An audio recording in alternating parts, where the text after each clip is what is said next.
The New Zealand-invented jet boat or turbocraft is rapidly opening up new waters for navigation in many parts of the world.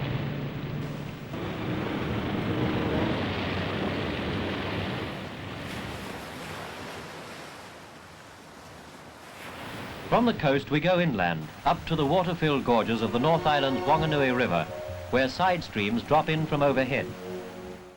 High in the slopes of Mount Tongariro, New Zealand's longest navigable waterway, the Whanganui River begins its downward plunge to the sea. It's not much more than a trickle as it passes under the road near Lake Rotoaira. Just 30 kilometres away near Taumaranui, passenger-carrying vessels can navigate their way downstream. For the 230 kilometres from Taumaranui to the sea, there are 3 differing stretches, with the first passing mostly through farmland before reaching the small settlement at Whakahoro. The middle and unpopulated stretch down to Pipariki is the most scenic, as the river winds its way through steep gorges and untouched native forest.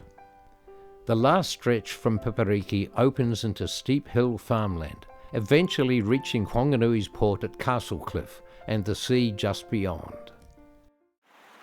Long before jet boats arrived, many generations of Māori lived along the river's banks and used it as a highway.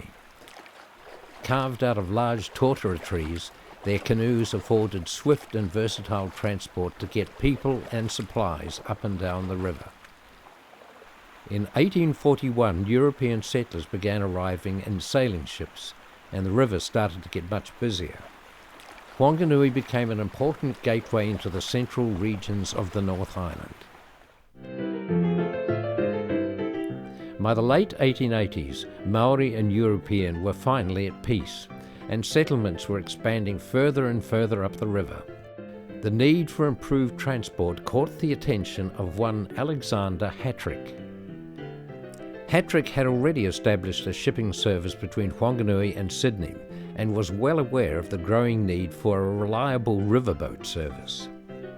The first experiments at running riverboats at Pipariki were made by the military in 1865, and this was quickly followed by a private service in 1866.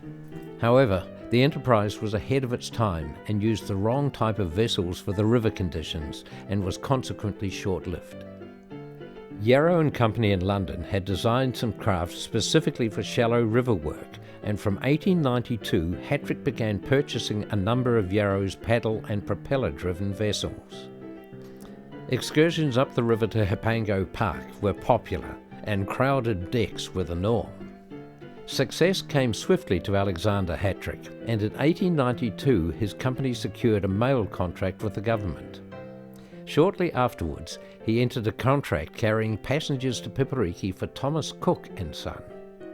In 1903, Hattrick extended the route through to Taumaranui.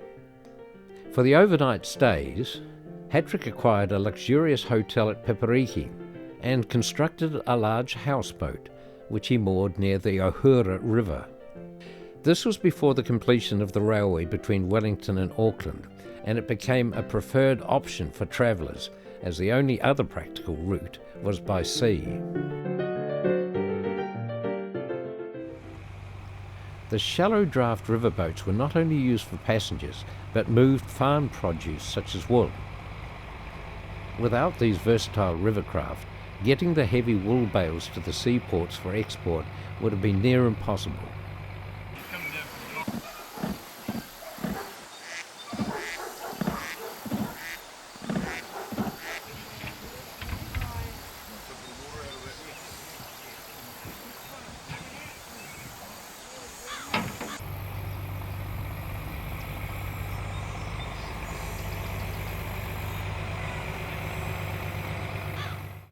These smaller boats had their propellers housed in a recessed tunnel to protect them from striking rocks as they negotiated the rapids. This propulsion technique predated the development of the jet boat by Bill Hamilton by over half a century.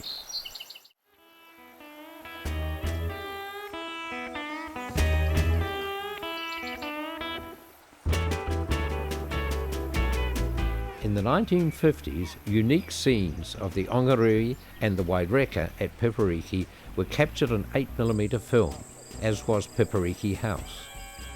Later, in 1959, this grand edifice was totally destroyed by fire.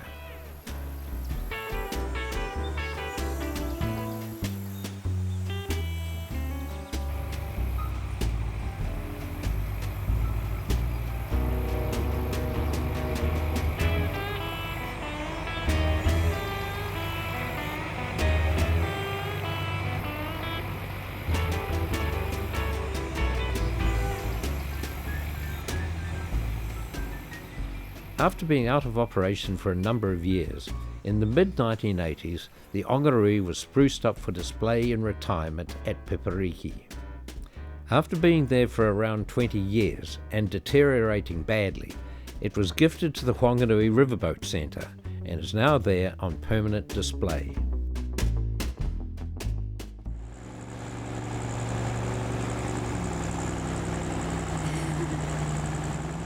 The early 1960s saw the first commercial use of a Hamilton twin-jet craft.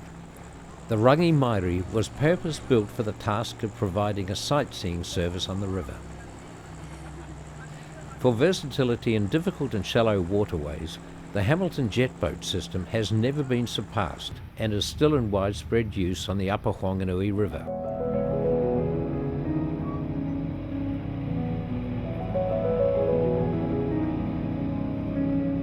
After many years of canoe guiding on the river, in 1990, long-time operator Robert Baldwin built the Adventurer, installing a jet unit in it and calling it a motorised waka.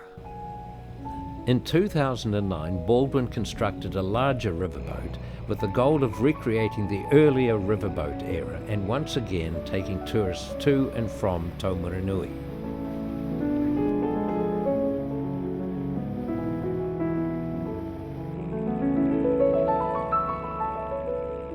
6 months after he launched his new boat in June 2010, he successfully completed the first riverboat journey there in 82 years.